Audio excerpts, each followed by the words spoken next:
எம்ஜிஆர் பார்த்து இவர் தான். எம்ஜிஆருக்கு அப்புறம் இவர் தான், விஜய் தான். விஜய் தான் ரோலே. இப்போ விஜய் தான் ரோலே. விஜய்க்கு தான். கட்சியில் வந்த பிறகு தான் தெரியும் யார் எப்படி இருக்கிறாங்க என்ன போகிறாங்கன்னு. சிஎம் ஆகலன்னா நான் மொட்டை அடிக்கிறேண்ணா. ஆக மொத்தம் அங்கே கூட்டம் உங்கள் பிரச்சாரத்தை பார்க்குறீங்களே, உங்களோட அப்பநம்பிக்கை எப்படி இருக்குது? நீங்கள் எங்களை கேட்குறீங்க, ரைட்டு.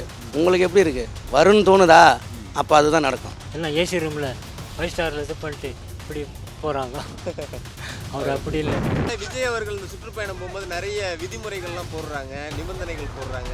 அவங்க ரூலிங் பார்ட்டியில் அப்படி தான் செய்வாங்க. அப்படி தான் செய்வாங்க. அப்படி தான் செய்வாங்க. ஏன்னா வளர விட மாட்டாங்க. அவங்க வளர விட மாட்டாங்க. அவங்க கற்றுக்கிறாரு நிறைய இடத்துல அனுபவத்தை, திருப்பி அவர் செய்வார். ஆரம்ப கட்சியில் இது ஆரம்ப கட்சி கொஞ்சம் நெருக்கடி இருக்கத்தான் செய்யும். வளர்ந்த கட்சிங்க விடுவாங்களா? சில பேருக்குலாம் பொறாமையாக தான் இருக்கும். ஏன்னாச்சுக்கேன் இவ்வளோ கூட்டம் வருது அப்படின்னு பயம். மெயினாக கேட்க போனால் பயம். அது ஏன்னாச்சுக்கேன் ஒரு வேளை ஆட்சிக்கு இவங்க வந்துடுவாங்களோ. அண்ணா அறிஞர் அண்ணா என்ன சொல்கிற, மாட்டான் தோட்டத்துக்கு மல்லிகை மனம் உண்டு. Darling 3D Deepavali deals.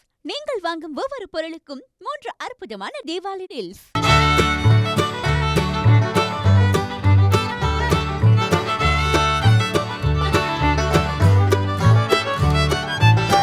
Kumudam நேயர்களுக்கு வணக்கம். நான் உங்கள் இளையராஜா. இன்றைக்கி நாம் எங்கே இருக்கோம் அப்படின்னா, சென்னையில் உள்ள மெரினா பீச் கிட்ட தான் இருக்கோம். இன்றைக்கி நாம் பொதுமக்கள்கிட்ட சில கருத்துக்களை கேட்கலான்னு இருக்கோம். குறிப்பாக நடிகர் விஜய் அவர்கள் தமிழக வெற்றி கழகத்தை தொடங்கி இப்போ அவர் மாநாடுகளெல்லாம் முடிச்சுட்டு சனிக்கிழமைகளில் சுற்றுப்பயணத்தை மேற்கொண்டிருக்காரு. குறிப்பாக திருச்சி, அரியலூர், பெரம்பலூர் முடிச்சுட்டு திருவாரூர், நாகப்பட்டினம், மயிலாடுதுறை இதை முடிச்சுட்டு இப்போது கரூர், நாமக்கல் இந்த பகுதிகளில் சுற்றுப்பயணத்தை மேற்கொண்டிருக்காரு. விஜயனுடைய சுற்றுப்பயணத்தை பற்றி இந்த பொதுமக்கள் என்ன நினைக்கிறாங்க?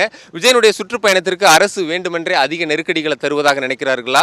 இது பற்றி பல்வேறு விஷயங்களை நம்ம மக்கள்கிட்டயே கேட்டு தெரிஞ்சுக்கலாம். வாங்க நிகழ்ச்சிக்குள்ளே போகலாம். இப்போ ஐயா, நடிகர் விஜய் தமிழக வெற்றி கழகம்னு ஒரு கட்சி ஆரம்பித்து ஊராக இப்போ சுற்றுப்பயணம் சனிக்கிழமையில் போயிட்டு இருக்காரு. இப்போ நாளைக்கு கூட கரூர் போகிறாரு. எப்படி இருக்கு அவருடைய சுற்றுப்பயணம்லாம்? நல்லா பரவப்பாக நல்லா இருக்குது. உற்சாகம் பண்ணுறாங்க. பரப்பு நல்லா இருக்குது. இவர் ஆர்வத்தோடு இருக்கிறாரு. நல்லா வரும். ரொம்ப பாராட்டணும். ஒரு தனி மனுஷன் தன்னுடைய சொந்த செலவை செய்கிறான்போது அது நம்ம ரொம்ப பாராட்டணும். நாட்டில் எத்தனை வாட்டி எவ்வளோ ஆச்சு, எத்தனை பேர் வந்தாலும் சரிதான். மக்களுக்கு தெரிஞ்சது ஒன்று ரெட்டலை, இன்னொன்று சூரியன். இது மட்டும்தான். எத்தனை வாட்டி எவ்வளோ இது பண்ணாலும் சரிதான். ஓகேங்களா? இதில் என்ன ஒரு மாற்றம் எங்களுக்கு கேட்டனா, பசங்களுக்கு இவங்க 2 பேர் கட்சி இல்லாமல் புதுசாக யார் வந்தாலும் ஓகே தான். அது விஜய் தான் வரணும்னு கிடையாது. யார் வந்தாலும் ஓகே தான். சீமானோ யார் எது வந்தாலும் தனியாக ஒரு கட்சி ஆக மொத்தம். ரஜினிகாந்த் அவரெல்லாம் ஒதுங்கிட்டார். எதுவுமே வேணாம் போதுன்ட்டு. இவர் அப்படி இல்லை. தன்னுடைய சொந்த செலவு படிக்கிற பசங்களுக்கு உதவி பண்ணுறாரு. கட்சி ஆரம்பிச்சு பண்ணுறாரு. மக்களை நல்வாழ்வுப்படுத்துகிற ஒரே இதுவாக இருக்குது.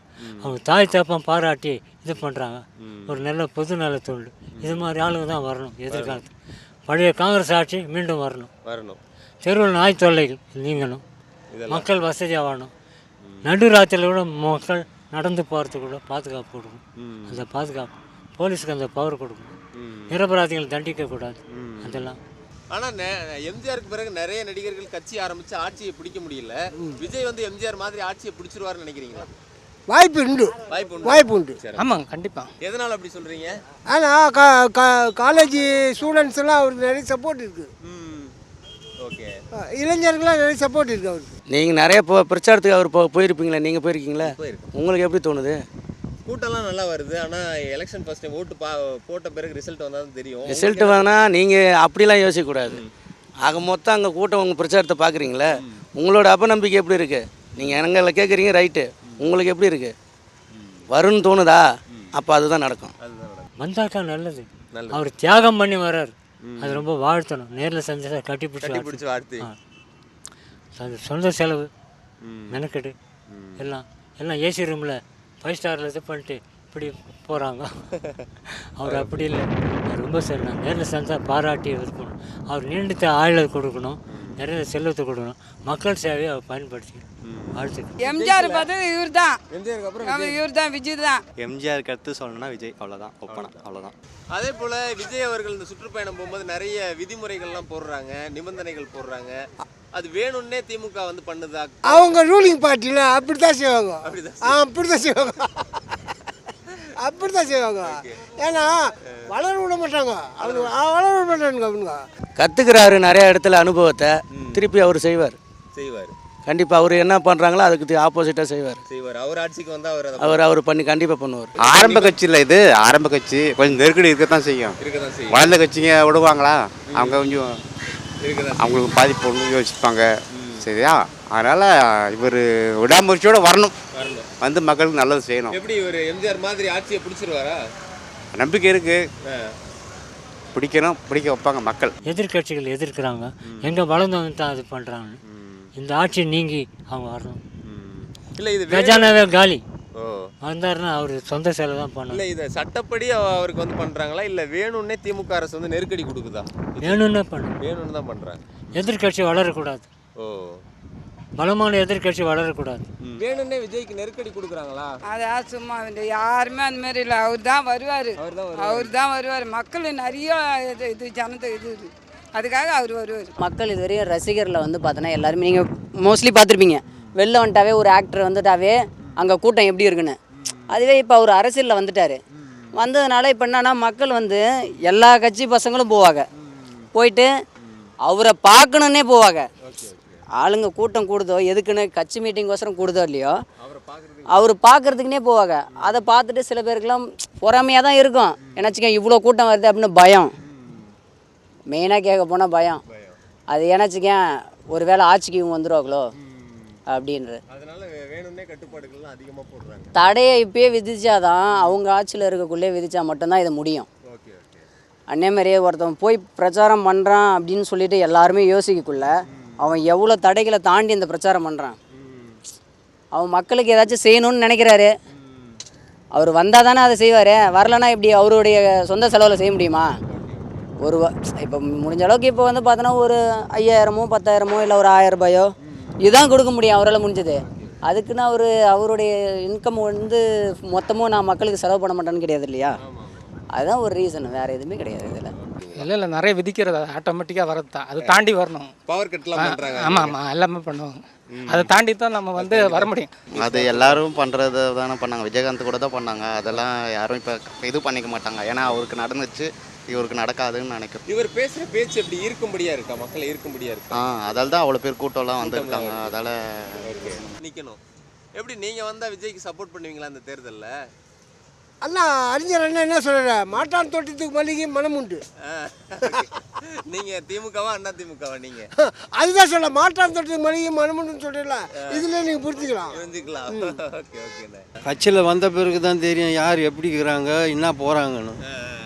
இல்லை அவர் குறை சொல்லி பேசுறாருல, திமுக அண்ணா திமுக ஆட்சியெல்லாம் குறை சொல்லி பேசுறாரு. ஆமாப்பா, மோசமான ஆட்சி அங்கே வந்து தமிழ்நாட்டில் பண்ணியிருக்காங்கன்னு நினைக்கிறீங்க? அப்படி இல்லை, அதாவது குறை சொல்கிறது வேறு, அதில் அனுபவப்பட்டால் தான் தெரியும். இப்போ இன்றைக்கி இருக்கிறோம், எனக்கு இந்த கஷ்டம் இருந்தால் தான் நான் இது பண்ண முடியும். அம்மா வந்துட்டு ஒரு ஆட்டம் போயிட்டாக்கா கூத்தாயிட்டா சரியாக போயிடுமா சொல்லு. விஜய் தான் ரோலே, இப்போ விஜய் தான் ரோலே. விஜய்க்கு தான். எதனால திமுக அண்ணா திமுக விட்டு விஜய்க்கு போடலாம்னு நினைக்கிறீங்க? விஜய்க்கு போடலன்னா இளைஞர் அணி நிறைய பேர் இருக்காங்கல்ல, அதனால விஜய்க்கு பாதுகாப்பு பண்ணுவாங்க.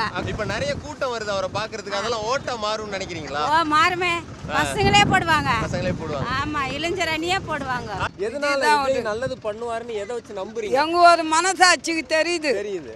ஆமா, அவர் படத்திலே நல்லது பண்ண சொல்ல, இதுக்கு வந்தா நல்லது பண்ணுவாரு. உங்க பகுதியில எல்லாம் அப்படி விஜய்க்கு சப்போர்ட் எப்படி? எல்லாம் இருக்கிறாங்க, எல்லா பசங்க டவுல் பசங்க.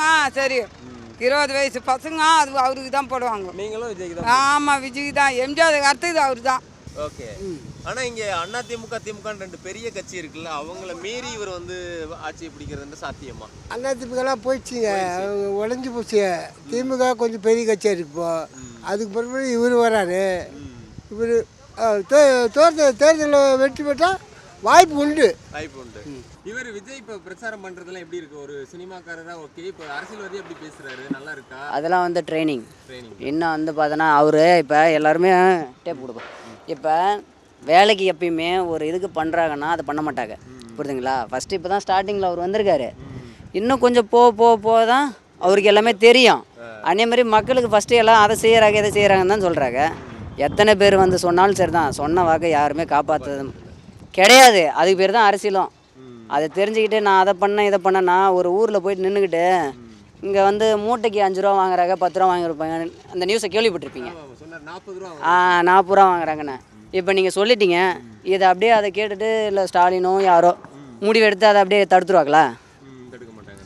தடுக்கவே மாட்டாங்க. அவங்களுக்கு தேவையானதுன்னா அந்த டைமில் பேசுறது அவ்வளோதான். விஜய் ஆட்சிக்கு வந்து அதெல்லாம் தடுப்புன்னு சொல்றாருல, அப்ப நம்பி விஜய்க்கு ஓட்டு போடுவீங்களா? நம்பி ஓட்டு போகிறதுக்கெலாம் இல்லை, எல்லாம் ஓட்டு போட்டு தான் இருக்கிறாங்க. இப்போ என்ன மக்களில் வந்து பார்த்தோன்னா பசங்க கம்மி, ஓகேங்களா? இப்போ நம்ம அப்பா அம்மா ஒரே வீட்டில் பார்த்தோன்னா 5 கட்சி 6 கட்சிலாம் இருக்கும். அவங்க சொல்லுவாங்க நான் இந்த ஆளுக்கு தான் போடுவேன்னு. அவங்க தனிப்பட்ட உரிமை அதெல்லாம், அதை நம்ம எதுவுமே கேட்க முடியாது. இதில் என்ன ஒரு ரீசன்னா, இவங்களில் வேறு யாராச்சும் புதுமையாக ஒரு ஆள் வந்துச்சுன்னா நம்ம இருக்கிறதுக்கு எல்லாமே வந்து பெனிஃபிட்டாக இருக்கும். ஆட்சியே வந்து பார்த்தோன்னா மக்கள் அவர் பேசுறதெல்லாம் எப்படி இருக்கு? அரசியல்ல வந்து பேசுறாரு, நல்லா எதிர்ப்பா பயமில்லாத பேசுறாரு. அவர் சிஎம் மக்களை ஸ்டாலின் பார்த்து அங்கிள்லாம் பேசினாரு, சிஎம் ஸ்டாலின் அங்கிள்லாம் பேசினாரு. அந்த மாதிரி பேசுறதெல்லாம் நல்லா இருக்கா? விமர்சனம் பண்றாங்க சில பேர். நல்லா இருக்கு பேசுறது நல்ல பேச்சபடி நடக்கலாம், மக்களுக்கு பாதுகாப்பு கொடுக்கணும். ஆமாம், நோயாளிகள் இல்லாத மக்கள் நடக்க, வயசானவங்க மற்ற எல்லாம் நியாயமான தொண்டை கரெக்டாக செய்யணும். மக்கள் சேவையை மகேசன் சேவை எம்ஜிஆர் சொன்னது, அந்த நடக்கும். புரியுதா? மக்கள் சேவை மகேசன், அது இருந்தாலே போதும். அரசியலில் ஃபஸ்ட்டு போகும்போது அப்படி தான் இருக்கும். அப்புறம் போய் உள்ளே விழுந்துட்டாருன்னா அப்புறம் அவருக்கு ஏற்ற மாதிரி எப்படி பேசுவார் அப்படி பேசுவார். அவ்வளோதான். அவருக்கு போகிற இடமெல்லாம் கூட்டம் இருக்குல்ல, அந்த கூட்டம்லாம் ஓட்டா மாறாதுன்னு சொல்கிறாங்க. உனக்கு எப்படி தோணுது? அவருக்கு சொல்கிறவங்க சொல்லுவாங்கண்ணா, ஓட்டு கன்ஃபார்ம் வரண்ணா. சிஎம் ஆகலன்னா நான் மொட்டை அடிக்கிறேண்ணா. ஆமாம். எப்படி உங்கள் பகுதிகளெல்லாம் சப்போர்ட் எப்படி இருக்குண்ணே? எங்களுக்கெல்லாம் ஃபுல் சப்போர்ட் தாங்க. ஃபுல் சப்போர்ட் தான் இங்கே எல்லாம். ஆமாம். எதனாலண்ணே அதிமுக திமுக இவங்களெல்லாம் விட்டுட்டு விஜய்க்கு எதுக்கு ஓட்டு பண்ணி ஜெயிக்க வைக்கணும் அவர் அப்படின்னு நினைக்கிறீங்க? ஜனநாயக நாடு வந்து புதுசாக மாறணுன்ற ஒரு முன்னேற்றம் இருந்ததுக்காக தான். திமுக பெரிய ஒரு கட்சி, ஆட்சியில் வேற இருக்கு. ஆமாம் இருக்கு, பெரிய கூட்டணி எல்லாம் இப்போ இல்லையே. அது கருணாநிதியோட போச்சு. அவரு சொல்லுவார் லாபமாக நடக்கிறது நஷ்டத்தில் போடுவார். இவங்க அப்படி இல்லை, நஷ்டம் நஷ்டம் நஷ்டம். ஸ்டாலினை இவர் ஜெயிச்சிருவாரா விஜய்? ஜெயிப்பார் தான் 100%. ஆமாம், 190 அப்படிதான் இருக்குன்றீங்க. அவங்க திமுக மனசோட வச்சுங்க, அராஜகமாக இருக்கு, மக்கள் பாதுகாப்பு கிடையாது. ஓகே, புரியுதுங்களா? ஆமாம், இலவச பஸ்ஸை விட்டுருக்காரு, என்ன பிரயோஜனம்? அது ஒரு ஐடியா இல்லாத நடக்கிறாங்க. எல்லாம் செக்ரட்டரிங்க பண்ணுற வேலை. அவர் நடத்தலை, செக்ரட்டரிங்க அவருக்கு அனுபவம் பண்ணுறாரு. ஆமாம், அதே மாதிரி போன வருஷம் புக் எக்ஸிபிஷன், பொங்கலப்போ லீவு எல்லாம் சாப்பிட்டு வருவாங்க. அந்த புக் எக்ஸிபிஷன் செய்தவங்கெல்லாம் தலைமையில் கை வச்சுனாங்க. சீக்கிரமே திறந்து அந்த பொங்கலப்போ அந்த லீவில் தான் வந்து சேல்ஸ் ஆகும் வரும். மழையில் அவங்கெல்லாம் இது பண்ணி புத்தகம்லாம் நனைஞ்சி நஷ்டம் அடைஞ்சு போனாங்க. அது மாதிரி இல்லாத எல்லாருக்கும் வாழ்வு கொடுக்கணும், தொண்டு மனப்பான்மை நடக்கணும், தியாக மனப்பான்மை நடக்கணும், தன் குடும்பத்தை போல அடுத்தவங்களும் இருக்கணும், நல்ல ஒரு வாழ வழி காமிக்கணும் விஷயம் தான். இன்றைக்கி நாம் தமிழக வெற்றி கழகத்தினுடைய தலைவர் விஜய் அவர்கள் வாரந்தோறும் சனிக்கிழமைகளில் சுற்றுப்பயணம் மேற்கொண்டு வருவதை பற்றி, அந்த சுற்றுப்பயணம் குறித்தும் விஜய்க்கு தரக்கூடிய அரசு தரப்பில் தரக்கூடிய விதிமுறைகள் நிபந்தனைகள் குறித்தும் மக்கள்கிட்ட கருத்துக்களை கேட்டு தெரிஞ்சுக்கிட்டோம்.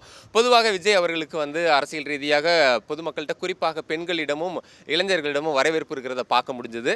நீங்கள் தமிழக வெற்றி கழகத்தினுடைய அரசியல் வருகை எப்படி பார்க்குறீங்க? விஜயனுடைய சுற்றுப்பயணத்தையும் அவருடைய பிரச்சாரத்தையும் அவருடைய அரசியல் பேச்சையும் எப்படி பார்க்குறீங்க அப்படின்றதையும் நீங்கள் கமெண்ட்ஸில் தெரிவிக்கலாம். அதுபோல் இந்த அரசு விஜய் மீது வன்மமாக எதுவும் அவருக்கு நெருக்கடியை தருகிறதா, இல்லை இருக்கக்கூடிய சட்டப்பூர்வமாகத்தான் இந்த திமுக அரசு விஜய் அவர்களுக்கு நிபந்தனையை போடுவதாக நினைக்கிறீர்களா என்பது குறித்தும் நீங்கள் கமெண்ட்ல உங்களுடைய கருத்துக்களை பதிவிடலாம். மீண்டும் வேற ஒரு வீடியோவில் சந்திப்போம். நன்றி, வணக்கம். Darling 3D Deepavali deals.